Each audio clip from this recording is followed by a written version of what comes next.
আপনাদের সঙ্গে মৌস ক্লাসিক কিচেনে একটা ট্রেডিশনাল ডিশ শেয়ার করব।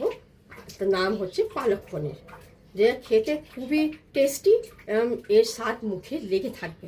আসুন দেখে নিই এটা বানাতে আমার কী কী উপকরণ লাগছে। এটা বানাতে আমার 500 গ্রাম পালক ভালো করে ধুয়ে পালক শাককে ধুয়ে 3-4 বার করে আর হাফ কাপ জলের সঙ্গে প্রেসার কুকারে আমি এটা 2 সিটি বাজিয়ে তারপরে একে পেস্ট বানিয়ে নিয়েছি। এর সঙ্গে আমি একটা ছোট মিডিয়াম সাইজের পেঁয়াজ এটাকে একটু ভাপিয়ে নিয়েছি। এখানে 7-8টা আমি গোটা কাজু নিয়েছি, 5-6টা রসুন আর 1 ছোট চামচ আমি জিরে, এটাকে আমি আলাদা করে বানিয়ে নিয়েছি।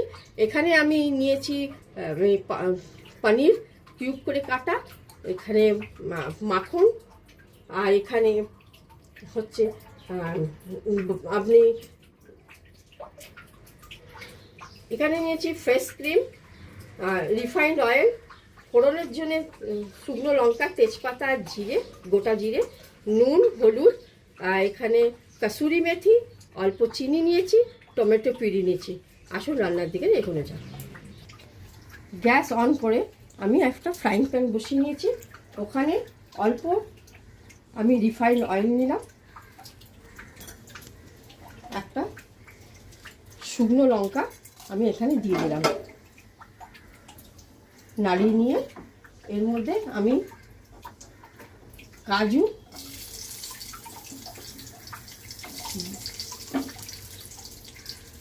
রসুন কোয়া, জিরে আর পেঁয়াজটা যেটা সেদ্ধ করেছে ভাপিয়ে নিয়েছিলাম ওটা আমি নিয়ে একটু হালকা ফ্রাই করে নেব। দেখুন এটা গন্ধ ছেড়েছে, এটা হালকা ফ্রাই হয়ে গেছে। এবার গ্যাস বন্ধ করে এটা ঠান্ডা করে আমি একটা পেস্ট বানিয়ে নেব। গ্যাস অন করে আমি একটা কড়া বসিয়ে দিয়েছি। এর মধ্যে আমি 1 চামচ সাদা তেল, রিফাইন্ড অয়েল আর 2 চামচ আমি ভালো ঘি এবং নিয়ে নেব।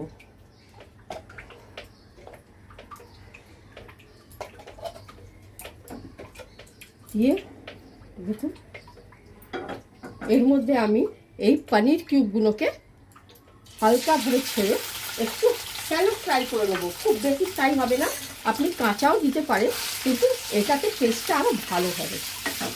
এরকম করে হালকা গোল্ডেন ফ্রাই করে নেব। দেখুন এগুলো হালকা ফ্রাই হয়ে গেছে, বেশি ফ্রাই করবেন না, শক্ত হয়ে যাবে। এবার এগুলোকে তুলে নেব একটা পাত্রে। এই তেলে একটা শুকনো লঙ্কা দেবো, 2টো তেজপাতা আর 2টো থেতো করা আমি রসুন কোয়া দিয়ে দিলাম। একটু ফ্রাই করে নিয়ে আমি যে এক্ষুনি পেস্টটা বানিয়েছিলাম পেঁয়াজ, কাজু আর জিরে আর রসুনের, সেই পেস্টটা আমি এর মধ্যে দিয়ে দিলাম। দিয়ে একটু কিছুক্ষণ ফ্রাই হবে। দেখুন ভাজা ভাজা হয়ে গেছে, তেল ছেড়েছে মশলা থেকে। এবার এর মধ্যে আমি 1 চামচ আমি টমেটো পিউরি দিয়ে দেবো, দিয়ে একটু নাড়াচাড়া করে নেবো। আর তারপরে এর মধ্যে আমি দেবো বড় চামচের 2 চামচ মতো, 1.5 থেকে 2 চামচ আমি চিনি দেবো। একটু মিষ্টি মিষ্টি হবে রান্নাটা, আপনি 1 চামচও দিতে পারেন, কিন্তু টেস্টটা ভালো হবে এখানে। হয়ে গেছে দেখুন। এর মধ্যে আমি এই যে পালং শাকের যে পেস্টটা বানিয়ে রেখেছিলাম ওটা আমি দিয়ে দিলাম। এটা আলতো হাতে একটু নাড়াচাড়া করে একটু হতে দেবো। এটা একটু নাড়াচাড়া করে নিয়ে এর মধ্যে আমি ছোট চামচের 1/2 চামচ হলুদ গুঁড়ো দেবো, স্বাদ মতো নুন দেবো,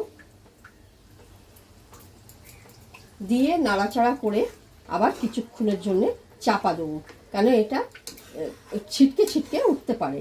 এই জন্য চাপা দিয়ে কিছুক্ষণ মিডিয়াম ফ্লেমে আমি রান্না হবে। ঢাকা খুলে দেখুন এটা ফুটছে, একটু গাঢ় হয়ে এসেছে। এবার এর মধ্যে আমি পনির টুকরোগুলো দিয়ে দেবো।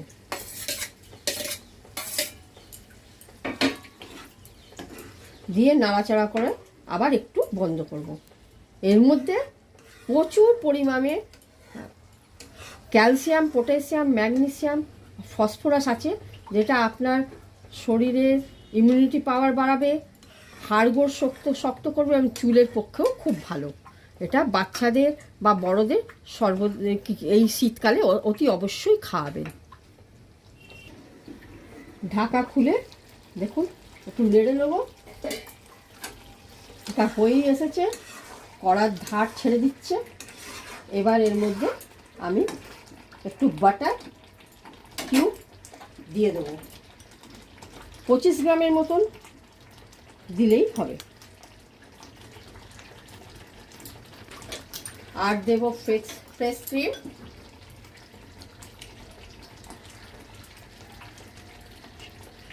দু চামচের মতো। আর দেব কাসুরি মেথি, দেখুন একটু ক্রাশ করে নেবেন হাতে।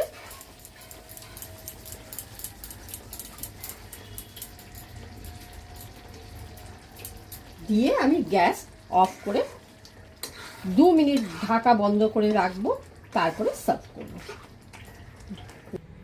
এই রেসিপিটা আমি বানিয়ে একটা বলে আমি ট্রান্সফার করে নিয়েছি। এটাকে আমি ফ্রেশ ক্রিম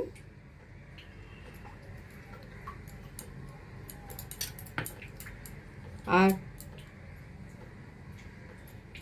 মাখন কিউবের সঙ্গে, বাটার কিউবের সঙ্গে আমি এটা গরম গরম সার্ভ করব। এই রেসিপিটা রুটি, পরোটা, গরম ভাত আর ফ্রাইড রাইসের সঙ্গে দারুণ জমে যাবে। এটা আপনারা রেসিপিটা বানান বাড়িতে, কেমন লাগলো কমেন্টসে অবশ্যই জানান। যদি রেসিপিটা ভালো লাগে তো লাইক, শেয়ার, সাবস্ক্রাইব করবার অনুরোধ রইল। নমস্কার।